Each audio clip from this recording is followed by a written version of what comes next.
Ադրբեջանական ավելի էժան բենզինի հայկական շուկա մուտք գործելուն զուգահեռ ներկրողից բացի վառելիք վաճառող մյուս խոշոր ընկերությունները ևս ավելի ցածր գներ են առաջարկում։ Եթե նոյեմբերին մինչ Ադրբեջանից առաջին խմբականակի մուտքը 1 լիտր ռեգուլյար բենզինը վաճառում էին 500-ից 510 դրամով, իսկ պրեմիումը 520-ից 550 դրամով, ապա այժմ ռեգուլյար տեսակը կարելի է ձեռք բերել 460-ից 470 դրամով, իսկ պրեմիումը 480-ից 490-ով։ Եթե հնարավոր էր միանգամից 30-ից 70 դրամով էժանացնել բենզինն, ինչու ոլորտի խաղացողները, որոնց կարելի է մեկ ձեռքի մատների վրա հաշվել, մինչ այս նման քայլի չէին դիմում։ Արդյոք սա չի նշանակում, որ ավելի բարձր գինը առնվազն այդ տարբերությունն արդարացված չէր եւ բիզնեսները պարզապես գերեկամուտներ էին ստանում։ Մեկ տարում Հայաստանն ավելի քան 200,000 տոննա բենզին է ներկրում։ Հաշվենք, եթե 1 լիտրը էժանացել է միջինը 40 դրամով, ապա տարվա ընթացքում տարբերությունն անցնում է 20 միլիոն դոլարը։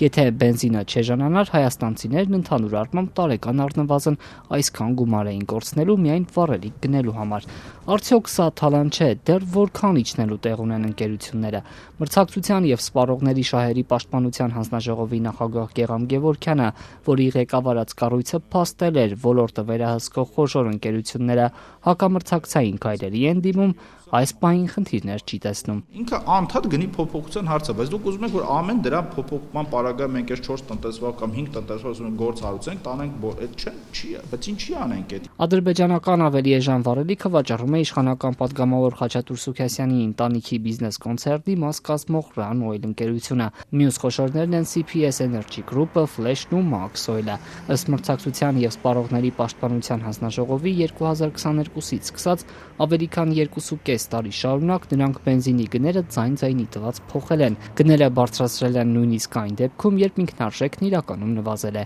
Այս գործողությունների համար կառույցը որոշել է բենզինի շուկայի խոշոր խաղացողներին տուգանել ընդհանուր 2.8 միլիոն դոլարով։ Հենց այս հանձնաժողովը պետք է պայքարի մենաշնորհների դեմ։ Երբևիցե չեմ հիշում, չէ, որ ես հայտարարացնա, որ գիտեք, բանի հարցը մենք կարողացել ենք լուծել։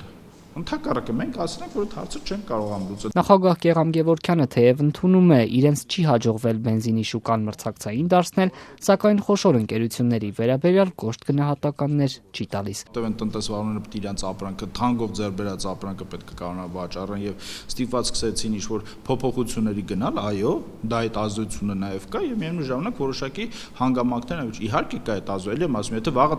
100,000 տոննա գա Ադրբեջանից 430 դրամով, 420 դրամով, այս մի տնտեսվա ստիպված է լինելու կամ մինուսով աշխատել կամ ինչ-որ մի բան ինքը նախաձեռնել։ Իհարկե այդ մրցակցությունը դա ազդեցություն ունի։ Իր հայտարարություններում շատ ավելի կոշտ է վարչապետ Նիկոլ Փաշինյանը։ Նա անգամ սպառնում է շուկան վերահսկողներին։ Երբ որ Հայաստանի սպառողները տասնամյակներով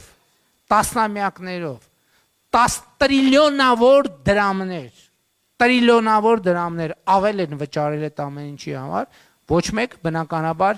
այսօր դրա համար բացատրություն ու պատասխան չի ուզում տալ, չնայած ես համոզված եմ, որ Հայաստանում հիմնադրված եւ գործող ապօրինի գույքի բռնագանձման մեխանիզմները կաշխատեն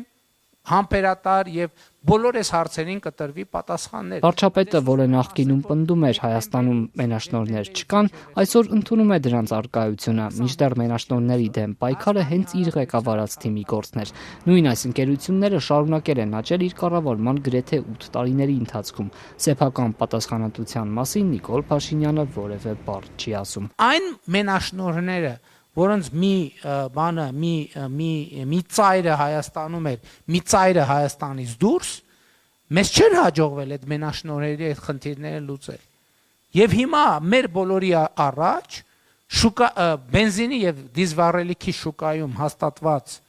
տասնամյակների մենաշնորհելը այդ բանի խաղաթղթերի տնակի նման ուղղակի մեր աչքի առաջ քանդվում է։ Մենաշնորհների դեմ պայքարը իշխանությունների գլխավոր խոստումներից է։ 2018-ին հեղափոխությունից անմիջապես հետո վարչապետ Փաշինյանը հայտարարել էր, պետք է բացառեն նման դեպքերը։ 8 տարի անց վարչապետը խոստովանում է, այս հարցում չեն հաջողել, ինչի հետևանքով Հայաստանի քաղաքացիները, ինչպես ինքն է ասում, տրիլիոններ են կորցրել։